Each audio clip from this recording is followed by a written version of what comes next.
जय हिंद साथियों, welcome to self study classes with Sumit Jain YouTube channel में आप सभी का स्वागत है। दोस्तों, आज के इस वीडियो में हम पर्यावरण के लगभग 100 वन लाइनर प्रश्नों को पढ़ने वाले हैं जो कि मोस्ट इंपॉर्टेंट है। आप रीट एग्जाम की तैयारी कर रहे हैं या फिर एमपी टेट ग्रेड 3 की कर रहे हैं या सीटीटी एग्जाम की तैयारी कर रहे हैं, ठीक है। तो उन सभी एग्जामों के लिए ये बहुत ही महत्वपूर्ण वीडियो है जिनमें पर्यावरण पूछा जाता है। तो आपको ये टेस्ट सीरीज पर आधारित होगा, वन लाइनर होगा लेकिन टेस्ट सीरीज पर आधारित होगा।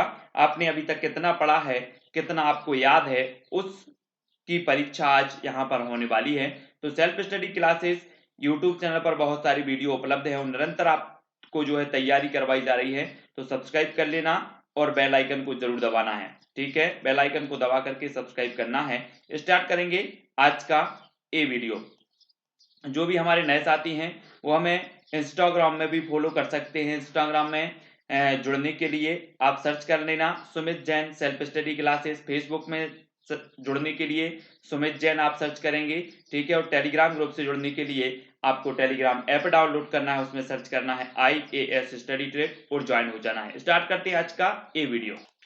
आज का दोस्तों पहला प्रश्न है, भूमंडलीय तापन का कारण क्या है। भूमंडलीय तापन का हमें यहाँ पर कारण बताना है कि कारण क्या है, तब आपका उत्तर क्या हो जाएगा। जल्दी से आपको कमेंट में लिखना है, बिना विकल्प के ये टेस्ट हो रहा है, आपसे कितना बनता है पूरी ईमानदारी से वो यहाँ पर आज देखा जाना है और लास्ट में आप बताएंगे कि कितने प्रश्न आपसे बने हैं। तो भूमंडलीय तापन का कारण होता है कार्बन डाइऑक्साइड में वृद्धि, ठीक है। अगला क्वेश्चन है आपकी स्क्रीन पर, आर्कटिक मरुस्थल किसका दूसरा नाम है। आर्कटिक मरुस्थल दूसरा नाम किसका है, जल्दी से लिखें कमेंट में। तब आपका बिल्कुल सही आंसर होगा टुंड्रा। टुंड्रा प्रदेश का दूसरा नाम है आर्कटिक मरुस्थल, ठीक है। अगला क्वेश्चन है, कौन सी गैस ग्लोबल वार्मिंग के लिए उत्तरदायी है। प्रश्न क्रमांक 3। तब आपका बिल्कुल सही आंसर होगा कार्बन डाइऑक्साइड। जो गैस है वो ग्लोबल वार्मिंग के लिए उत्तरदायी मानी जाती है, कार्बन डाइऑक्साइड। अगला क्वेश्चन है, युर्त किस जाति का ग्रीष्मकालीन आवास है। युर्त, युर्त बताना है आपको। प्रश्न क्रमांक 4। युर्त किस जाति का ग्रीष्मकालीन आवास है। तब आपका बिल्कुल सही आंसर होगा खिरगीज, ठीक है। खिरगीज जाति का ग्रीष्मकालीन आवास है युर्त। अगला क्वेश्चन है, कैनल किसका आवास है। प्रश्न क्रमांक 5 का आंसर कैनल किसका आवास है। तब आपका बिल्कुल सही आंसर क्या होगा, कुत्ता का। कैनल किसका आवास है, तो एक कुत्ता का आवास है, ठीक है। कुत्ता, मैंने आवास को ट्रिक के माध्यम से आपको पढ़ाया है, आपको समझाया है, वीडियो बनाकर आपको प्रेषित की है, तो वो जरूर देखेंगे।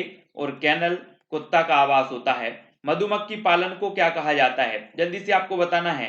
रोज शाम को 6:30 बजे आपकी पर्यावरण की क्लास होती है, वो जरूर देखेंगे शाम को। और शाम को 7 साढ़े 7 बजे बाल विकास की क्लास होती है, तो उसको देखना है। और मधुमक्खी पालन को क्या कहा जाता है। तब आपका बिल्कुल सही आंसर होगा एपी कल्चर, ठीक है। मधुमक्खी पालन को कहा जाता है एपी कल्चर। नेक्स्ट है दोस्तों, किंडरगार्टन विधि के प्रणेता कौन थे।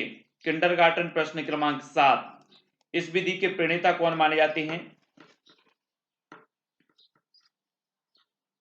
तब आपका बिल्कुल सही आंसर होगा फ्रॉवेल। किंडरगार्टन विधि के प्रणेता माने जाते हैं फ्रॉवेल। नेक्स्ट है, प्रोजेक्ट एलिफेंट की शुरुआत कब हुई। प्रश्न क्रमांक 8 का आंसर बताना है, प्रोजेक्ट एलिफेंट की शुरुआत कब हुई। तब आपका बिल्कुल सही आंसर होगा 1992। प्रोजेक्ट एलिफेंट की शुरुआत हुई 1992, ठीक है। नेक्स्ट है, स्वच्छ भारत अभियान की शुरुआत कब की गई। स्वच्छ भारत मिशन, स्वच्छ भारत जो अभियान है, इसकी जो शुरुआत है स्वच्छ भारत अभियान की, वो कब हुई है। तब आपका बिल्कुल सही आंसर होगा, कब हुई है, 2 अक्टूबर 2014।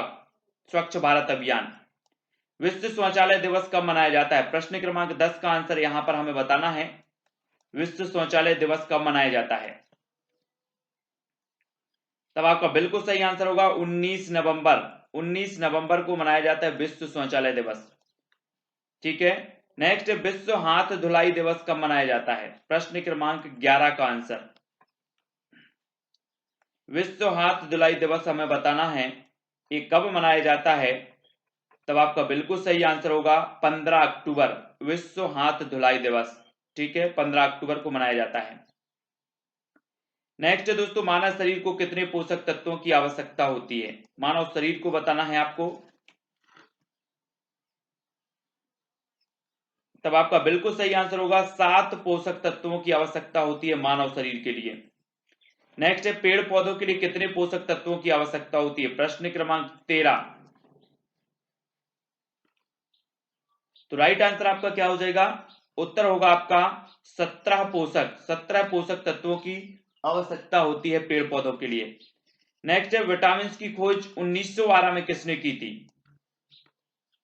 तो प्रश्न क्रमांक 14 का जो आपका उत्तर होगा वो क्या हो जाएगा? अब यहां पर कंफ्यूज होते हैं कई लोग, जो विटामिन की खोज की थी वो हॉपकिंस ने की थी, ठीक है, लेकिन जो विटामिन के नाम दिया है विटामिन, वो किसने दिया? फंक ने दिया है, फंक ने, ये चीज याद रखनी है।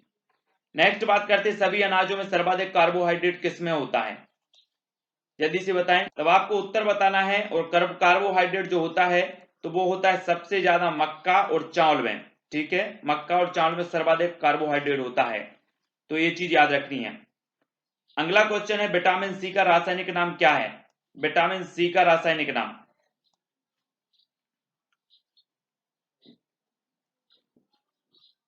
तब आपका बिल्कुल सही आंसर क्या हो जाएगा दोस्तों? विटामिन सी का रासायनिक नाम है एस्कॉर्बिक, ठीक है, एस्कॉर्बिक है विटामिन सी का रासायनिक नाम। और अगला क्वेश्चन है, संसार में सर्वाधिक वर्षा वाला स्थान कौन सा है? संसार में सर्वाधिक वर्षा वाला स्थान कौन सा है? प्रश्न क्रमांक 17 का आंसर, तो राइट आंसर होगा मौसिन राम। संसार में सर्वाधिक वर्षा वाला स्थान है मौसिन राम। पहले चेरापूंजी था, अब मौसिन राम हो गया है। संविधान का कौन सा अनुच्छेद पर्यावरण संरक्षण को प्रत्येक नागरिक के मौलिक कर्तव्य के रूप में पहचान कराता है? तो कौन सा अनुच्छेद है? प्रश्न क्रमांक 18 का आंसर बताना है हमें, तब आपका बिल्कुल सही आंसर होगा अनुच्छेद 51 ए। इसके तहत जो है प्रत्येक नागरिक का कर्तव्य है कि वह पर्यावरण का क्या करे? संरक्षण करे, ठीक है। दूषित जल से फैलने वाली एक बीमारी का नाम बताओ। दूषित जल से बहुत सारी बीमारियां हैं जो दूषित जल से फैलती हैं, लेकिन उसमें टाइफाइड, हैजा, ये बीमारियां प्रमुख हो जाती हैं दूषित जल से फैलने वाली बीमारियों में, ठीक है। नेक्स्ट है आपका, कोटोपैक्सी एक जागृत ज्वालामुखी है जो अवस्थित है, तो कहां अवस्थित है? प्रश्न क्रमांक 20। कोटोपैक्सी एक जागृत ज्वालामुखी है जो कहां पर अवस्थित है? तब आपका बिल्कुल सही आंसर होगा कहां पर अवस्थित है? एंडीज में, ठीक है, एंडीज में अवस्थित है कोटोपैक्सी। नेक्स्ट है, भूकंप की तीव्रता मापने वाले यंत्र को क्या कहते हैं? प्रश्न क्रमांक 21। भूकंप की तीव्रता मापने वाले यंत्र को हमें बताना है क्या कहते हैं? तो आपका बिल्कुल सही आंसर क्या होगा? सीस्मोग्राफ, ठीक है, क्या कहते हैं? सीस्मोग्राफ। भूकंप की तीव्रता मापने वाले यंत्र को कहा जाता है सीस्मोग्राफ। अगला है, ग्रीन मफलर संबंधित है, तो किससे संबंधित है? प्रश्न क्रमांक 22। तब राइट आंसर आपका क्या होगा? ध्वनि प्रदूषण से। ग्रीन मफलर संबंधित है ध्वनि प्रदूषण से, ठीक है। नेक्स्ट है, जल चक्र को नियंत्रित करते हैं, तो कौन करते हैं जल चक्र को नियंत्रित? तब आपका बिल्कुल सही आंसर होगा वन जो होते हैं वो जल चक्र को नियंत्रित करते हैं, ठीक है। नेक्स्ट देखो, इसरो की स्थापना कब हुई थी? प्रश्न क्रमांक 24 का आंसर यहां पर हमें बताना है। इसरो की जो स्थापना हुई थी वो कब हुई थी? तब आपका बिल्कुल सही आंसर होगा कब हुई थी? 1969 में। इसरो की स्थापना हुई थी 1969 में। इसरो का मुख्यालय कहां स्थित है? प्रश्न क्रमांक 25 का उत्तर हमें बताना है, इसरो का मुख्यालय कहां स्थित है? तो स्थित है बेंगलुरु में। कहां पर? Bengaluru. Next, rocket man of India किसे कहा जाता है? प्रश्न क्रमांक 26। पूरे 100 प्रश्नों पर चर्चा करनी है आज हमें, और रॉकेट मैन ऑफ इंडिया जो कहा जाता है वो के सिवान को कहा जाता है, ठीक है, के सिवान। अगला क्वेश्चन है, बच्चे को समाजीकरण का पाठ कहां से प्राप्त होता है, हमें बताना है। राइट आंसर क्या हो जाएगा, बच्चे को समाजीकरण का पहला पाठ कहां से प्राप्त होता है, प्रश्न क्रमांक 27 का आंसर। और आपने बताया है कि समाजीकरण का जो पहला पाठ है वो परिवार से प्राप्त होता है। ठीक है, नेक्स्ट है, भारत में पर्यावरण संरक्षण अधिनियम कब पारित हुआ, पर्यावरण संरक्षण अधिनियम कब पारित हुआ, प्रश्न क्रमांक 28। अगर आपसे बनता है तो कमेंट में बताने का जरूर प्रयास करें। राइट आंसर होगा 1986 में पर्यावरण संरक्षण अधिनियम पारित हुआ। सर्वाधिक जैव विविधता किस क्षेत्र में पाई जाती है, सर्वाधिक जैव विविधता किस क्षेत्र में पाई जाती है, प्रश्न क्रमांक 29 का आंसर बताना है। तब आपका बिल्कुल सही आंसर होगा भूमध्य रेखीय क्षेत्र में। ठीक है, कहां पाई जाती है, भूमध्य रेखीय क्षेत्र में पाई जाती है सर्वाधिक जैव विविधता। नेक्स्ट है, विश्व की सबसे बड़ी प्रवाल भित्ति ग्रेट बैरियर रीफ कहां स्थित है, विश्व की सबसे बड़ी प्रवाल भित्ति है ग्रेट बैरियर रीफ, ये कहां पर स्थित है, प्रश्न क्रमांक 30। तो आपका बिल्कुल सही आंसर होगा ऑस्ट्रेलिया में। कहां पर स्थित है, ऑस्ट्रेलिया। नेक्स्ट है, भारत में किस क्षेत्र को पारिस्थितिक उष्ण स्थल की संज्ञा दी जाती है, तो पारिस्थितिक उष्ण स्थल की संज्ञा दी जाती है तो किसे दी जाती है, प्रश्न क्रमांक 31। उत्तर हो जाएगा पश्चिमी घाट, पश्चिमी घाट को पारिस्थितिक उष्ण स्थल की संज्ञा दी जाती है, प्रश्न क्रमांक 31। नेक्स्ट है, संसार में किस देश के जंगल में सर्वाधिक जैव विविधता पाई जाती है, संसार में किस देश के जंगलों में सर्वाधिक जैव विविधता पाई जाती है, तो किस देश के जंगलों में पाई जाती है हमें बताना है, प्रश्न क्रमांक 32 का आंसर। तब आपका बिल्कुल सही आंसर हो जाएगा दोस्तों, क्या हो जाएगा, ब्राजील, ब्राजील में पाई जाती है। संसार में सर्वाधिक जो जैव विविधता पाई जाती है तो ब्राजील के जंगलों में। जैव विविधता दिवस कब मनाया जाता है, प्रश्न क्रमांक 33।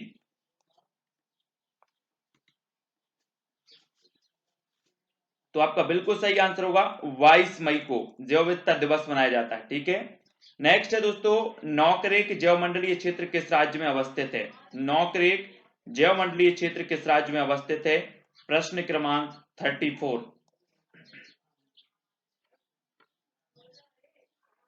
तो आपका राइट आंसर क्या हो जाएगा, मेघालय में। कहां पर है, मेघालय। अगला है, डॉक्टर सलीम अली किस क्षेत्र से संबंधित हैं, प्रश्न क्रमांक 35 का आंसर। डॉक्टर सलीम अली किस क्षेत्र से संबंधित हैं,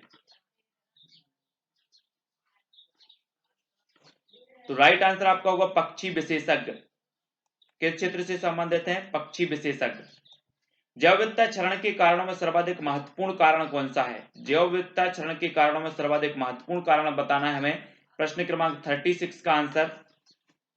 तो आपका राइट आंसर जो हो जाएगा दोस्तों वो क्या हो जाएगा, जैव विविधता क्षरण के कारणों में सबसे जो प्रबल कारण है, महत्वपूर्ण कारण है प्राकृतिक आवासों का विनाश, प्राकृतिक आवासों का विनाश, ये सबसे महत्वपूर्ण कारण माना जाता है। हॉटस्पॉट की अवधारणा के प्रतिपादक कौन थे, आपने हॉटस्पॉट क्षेत्र सुने होंगे, है ना, पूर्वी हिमालय, पश्चिमी घाट, ये हॉटस्पॉट क्षेत्र हैं।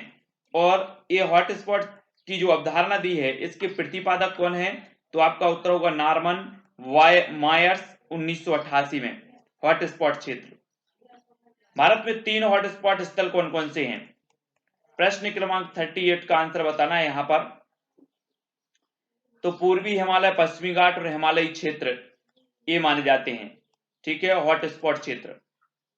भारत में प्रथम जैवमंडलीय क्षेत्र नीलगिरी की स्थापना की गई थी, तो कब की गई थी प्रथम जैवमंडलीय क्षेत्र, अगर आपसे पूछा जाए भारत का प्रथम जैवमंडलीय क्षेत्र कौन सा है तो ये नीलगिरी है। और इसकी स्थापना कब हुई थी, प्रश्न क्रमांक 39 का आंसर बताना है। तो आंसर हो जाएगा 1986 में।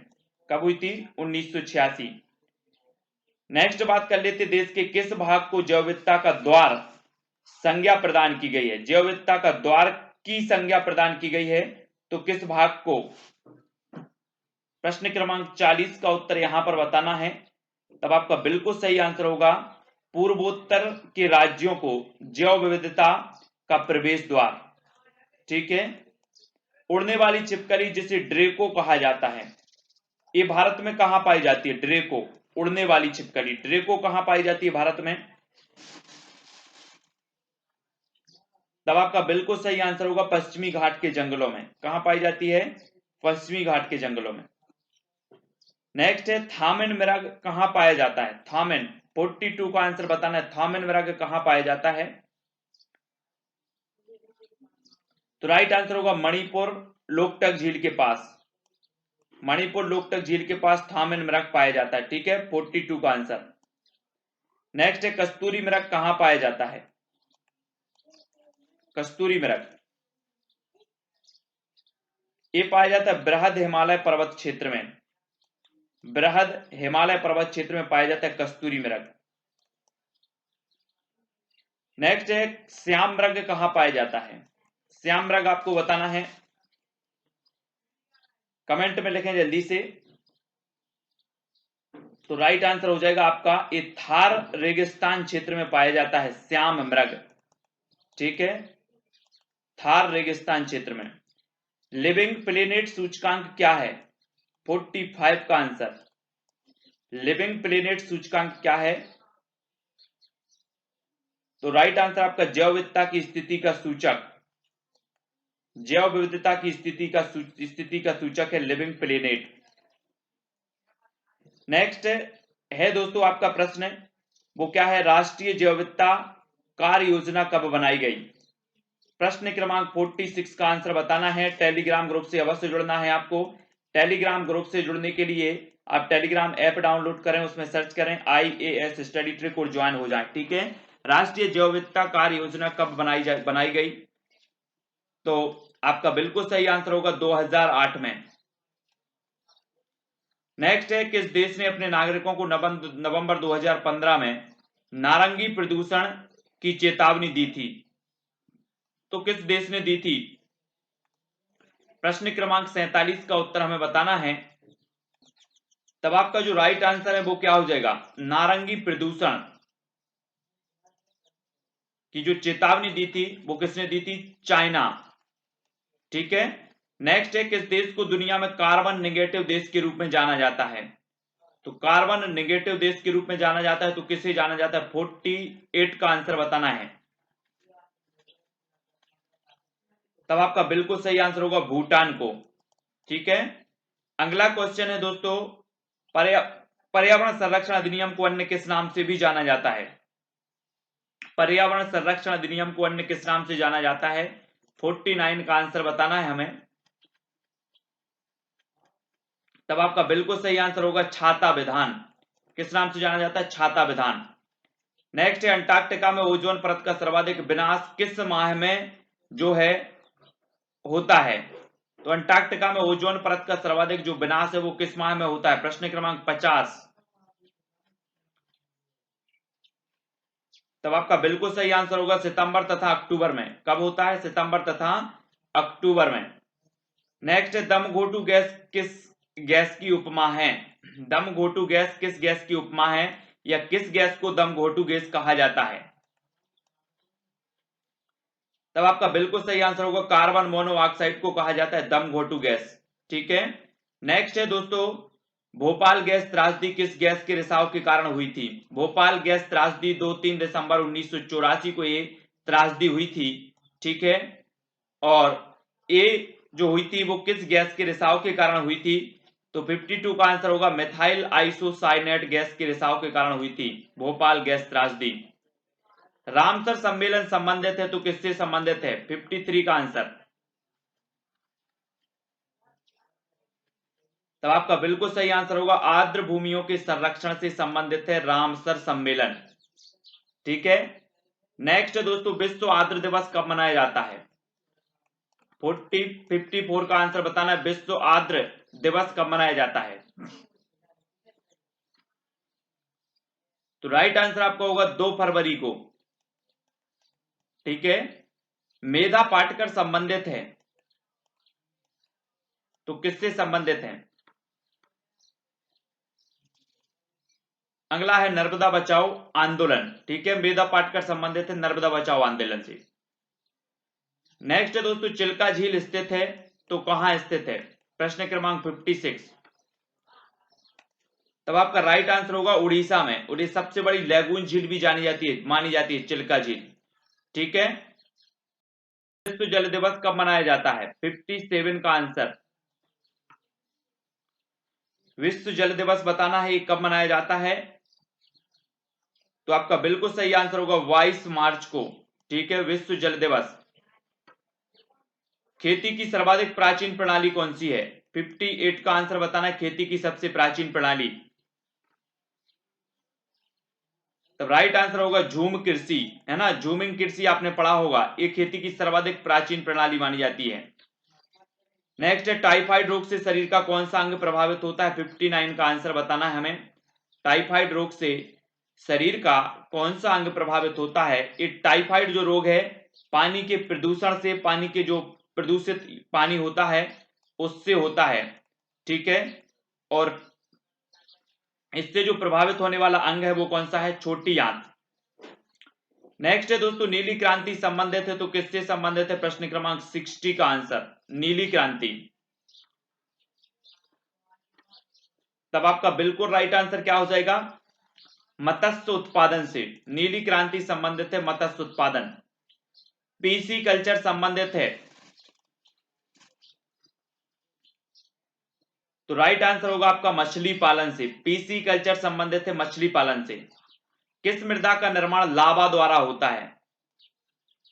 आपको मृदा का बताना है कि मृदा का निर्माण लावा द्वारा होता है, तो राइट आंसर होगा काली मिट्टी।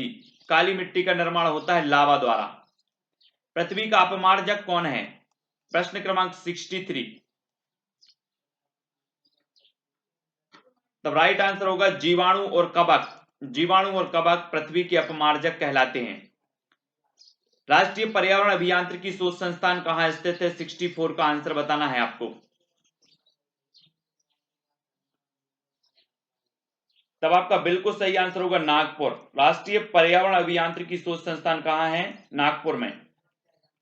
जल प्रदूषण निवारण एवं नियंत्रण अधिनियम कब बना? जल प्रदूषण निवारण एवं नियंत्रण अधिनियम कब बना? 65 का आंसर।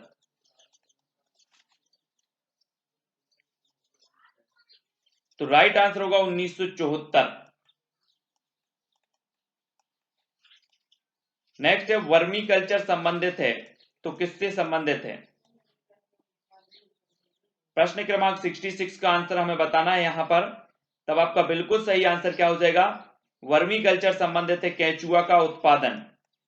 ठीक है, नेक्स्ट है झीलों का देश किसे कहा जाता है? जल्दी से बताएं। तो वर्मी कल्चर पूछा जाता है, केंचुआ के उत्पादन से संबंधित है। झीलों का देश किसे कहा जाता है? प्रश्न क्रमांक 67। झीलों का देश किसे कहा जाता है? तो वो कहा जाता है फिनलैंड को। ठीक है, अगला क्वेश्चन है दोस्तों, किसानों का देश समुद्र की रानी किस देश को कहा जाता है? प्रश्न क्रमांक 68। किसानों का देश और समुद्र की रानी किस देश को कहा जाता है? तब आपका बिल्कुल सही आंसर क्या हो जाएगा? फ्रांस को। किसे कहा जाता है? फ्रांस को। किसानों का देश और समुद्र की रानी। ठीक है, अगला क्वेश्चन है दोस्तों, वनों का देश किसे कहा जाता है? प्रश्न क्रमांक 69 का आंसर बताना, वनों का देश किसे कहा जाता है? तो जल्दी से लिखें। अभी हमने फिनलैंड पढ़ा कि फिनलैंड को झीलों का देश कहा जाता है, फ्रांस को किसानों का देश कहा जाता है, और वनों का देश कहा जाता है कांगो। कांगो को वनों का देश कहा जाता है। ठीक है, नेक्स्ट है एलपीजी गैस रिसाव पता करने के लिए इसमें क्या मिलाया जाता है? एलपीजी गैस जो होती है घरेलू भोजन बनाने के काम आती है एलपीजी गैस, इसमें कौन सी जो है गंध युक्त पदार्थ मिलाया जाता है जिससे इस गैस का रिसाव का पता चलता है? प्रश्न क्रमांक 70 का आंसर। तो आपका बिल्कुल सही आंसर होगा एथिल मरकैप्टन। ठीक है, एथिल मरकैप्टन आपका सही हो जाएगा। अगला क्वेश्चन है, बायोगैस का मुख्य घटक कौन सा है? तब आपका बिल्कुल सही आंसर होगा मीथेन। मीथेन जो होता है वो बायोगैस का प्रमुख या मुख्य घटक माना जाता है। अगला क्वेश्चन देख लेते हैं, प्यासी भूमि का देश किसे कहा जाता है? 72 का आंसर। तब आपका बिल्कुल सही आंसर होगा ऑस्ट्रेलिया को प्यासी भूमि का देश कहा जाता है। ठीक है, नेक्स्ट है दोस्तों, पक्षियों का महाद्वीप किस महाद्वीप को कहा जाता है? 73। पक्षियों का महाद्वीप किस महाद्वीप को कहा जाता है? और राइट आंसर होगा दक्षिण अमेरिका को। ठीक है, नेक्स्ट है चीनी का कटोरा किस देश को कहा जाता है? चीनी का कटोरा 74 का आंसर बताना है हमें। तब आपका बिल्कुल सही आंसर होगा क्या? क्यूबा। क्यूबा को कहा जाता है चीनी का कटोरा। पोमोलॉजी संबंधित है तो किससे संबंधित है? 75।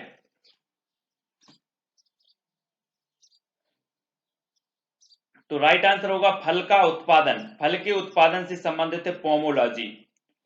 नेक्स्ट है दोस्तों आपका विश्व का सबसे ऊंचा पठार कौन सा है? प्रश्न क्रमांक 76 का आंसर हमें बताना है। विश्व का सबसे ऊंचा पठार कौन सा है यहां पर बताना है 76 का। तो राइट आंसर क्या हो जाएगा? पामीर का पठार। ठीक है। विश्व हरित क्रांति के जनक कौन माने जाते हैं? विश्व हरित क्रांति के बताना हमें, भारत की हरित क्रांति के नहीं बताना है। विश्व हरित क्रांति के जो जनक माने जाते हैं वो कौन माने जाते हैं? तो आपका राइट आंसर होगा नॉर्मन बोरलॉग। ठीक है, विश्व हरित क्रांति के जनक माने जाते हैं नॉर्मन बोरलॉग। हरित क्रांति का सर्वाधिक प्रभाव किस फसल पर पड़ा? प्रश्न क्रमांक 78 का आंसर यहां पर बताना है हमें। हरित क्रांति का सर्वाधिक जो प्रभाव पड़ा वो पड़ा किस फसल पर? उत्तर होगा आपका गेहूं, गेहूं की फसल पर। ठीक है। नेक्स्ट है दोस्तों ककड़ी किस प्रकार की फसल है? मैंने रबी की फसल, खरीफ की फसल, इस प्रकार की जो फसलें होती है उनकी एक ट्रिक बताई है आपको, तो वो जाकर के ट्रिक वाला वीडियो जरूर देख लें। और ककड़ी किस प्रकार की फसल मानी जाती है? तो वो मानी जाती है जायद की। ठीक है, जायद। नेक्स्ट है दोस्तों आपका भारत में हरित क्रांति की शुरुआत कब हुई? प्रश्न क्रमांक 80 का आंसर हमें बताना है आपको। तो भारत में हरित क्रांति की जो शुरुआत हुई वो 1966-67 में। ठीक है। पृथ्वी और सूर्य के बीच चंद्रमा का आ जाना क्या कहलाता है? प्रश्न क्रमांक 81। पृथ्वी और सूर्य के बीच चंद्रमा का आ जाना क्या कहलाता है? तो वो कहलाता है सूर्य ग्रहण। ठीक है, क्या कहलाता है? सूर्य ग्रहण। नेक्स्ट है भूकंप मापन इकाई है तो किसकी है? 82 का आंसर। भूकंप मापन इकाई है तो वो रिएक्टर स्केल की, रिएक्टर स्केल, सॉरी, भूकंप मापन इकाई रिएक्टर स्केल। नेक्स्ट है सुनामी किस भाषा का शब्द है? आपको पता होगा कि समुद्री भूकंपीय लहरें जो होती हैं उन्हें कहा जाता है सुनामी, और सुनामी किस भाषा का शब्द माना जाता है? तो जब आपका उत्तर होगा क्या हो जाएगा? जापानी। जापानी आपका बिल्कुल सही आंसर होगा। ठीक है, सुनामी जापानी भाषा का शब्द है। गिद्ध संरक्षण परियोजना कब शुरू हुई? प्रश्न क्रमांक 84। तब राइट आंसर होगा 2006।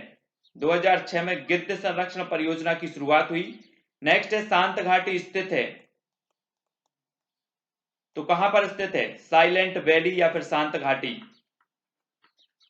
तो राइट आंसर आपका क्या हो जाएगा? केरल में। शांत घाटी स्थित है केरल में।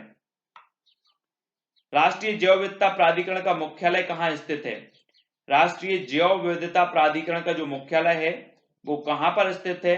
प्रश्न क्रमांक 86। और 86 का राइट आंसर होगा चेन्नई। नेक्स्ट, किसानों का मित्र किसे कहा जाता है? प्रश्न क्रमांक 87। तो किसानों का मित्र कहा जाता है दोस्तों केंचुआ को। किसे कहा जाता है? केंचुआ। ठीक है, और केंचुआ उत्पादन के लिए वर्मी कल्चर कहा जाता है, वर्मी कल्चर। ठीक है, और किसानों का मित्र भी कहा जाता है तो केंचुआ को कहा जाता है। भारतीय पारिस्थितिकी का जनक माना जाता है तो किसे माना जाता है? प्रश्न क्रमांक 88। भारतीय पारिस्थितिकी का जनक माना जाता है प्रोफेसर रामदेव मिश्रा को। ठीक है, 88। नेक्स्ट है पारिस्थितिकी शब्द का सर्वप्रथम प्रयोग किसने किया? 89 का उत्तर हमें बताना। पारिस्थितिकी शब्द का सर्वप्रथम प्रयोग किया तो किसने किया? तब आपका राइट आंसर जो हो जाएगा दोस्तों, पारिस्थितिकी शब्द का सर्वप्रथम प्रयोग करने वाले हैं अर्नेस्ट हैकेल साहब। ठीक है, नेक्स्ट 10% जो नियम दिया वो किस वैज्ञानिक ने दिया, प्रश्न क्रमांक 90। आपको पता होगा कि जो ऊर्जा का स्थानांतरण होता है वो कितना होता है, 10% होता है, और ये जो 10% का नियम दिया है वो किसने दिया है, तो राइट आंसर आपका हो जाएगा लिंडमन ने। किसने दिया, लिंडमन साहब ने। उर्मिल घास का मैदान स्थित है, तो कहां स्थित है, 91, उर्मिल घास का मैदान, तो बिल्कुल सही आंसर होगा कर्नाटक में। ठीक है, कहां पर स्थित है, कर्नाटक में स्थित है उर्मिल घास का मैदान। नेक्स्ट बात करेंगे दोस्तों, हंगोल परियोजना की शुरुआत कब हुई। हंगोल परियोजना 92 का उत्तर हमें बताना है।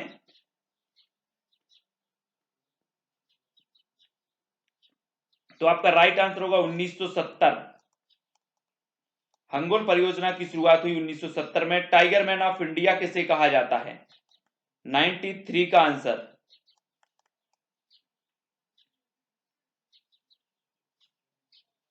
तो आपका बिल्कुल सही आंसर होगा कैलाश सांखला। कैलाश सांखला साहब को टाइगर मैन ऑफ इंडिया कहा जाता है। डॉल्फिन मैन ऑफ इंडिया किसे कहा जाता है, प्रश्न क्रमांक 94।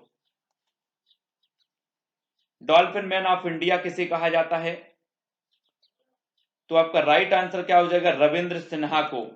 ठीक है, रविंद्र सिन्हा को डॉल्फिन मैन ऑफ इंडिया। धरती की पुकार पुस्तक के लेखक कौन है, धरती की पुकार पुस्तक के लेखक बताना है हमें, 95। तब आपका बिल्कुल सही आंसर क्या हो जाएगा, धरती की पुकार सुंदरलाल बहुगुणा की पुस्तक है। ठीक है, इसके लेखक कौन है, सुंदरलाल बहुगुणा। नेक्स्ट है दोस्तों आपका प्रश्न, जंगल अधिकार अधिनियम कब बना, 96। तो राइट आंसर क्या हो जाएगा, 2007। 2007 में बना। ठीक है, पार्वती घाटी स्थित है, तो कहां स्थित है, 97।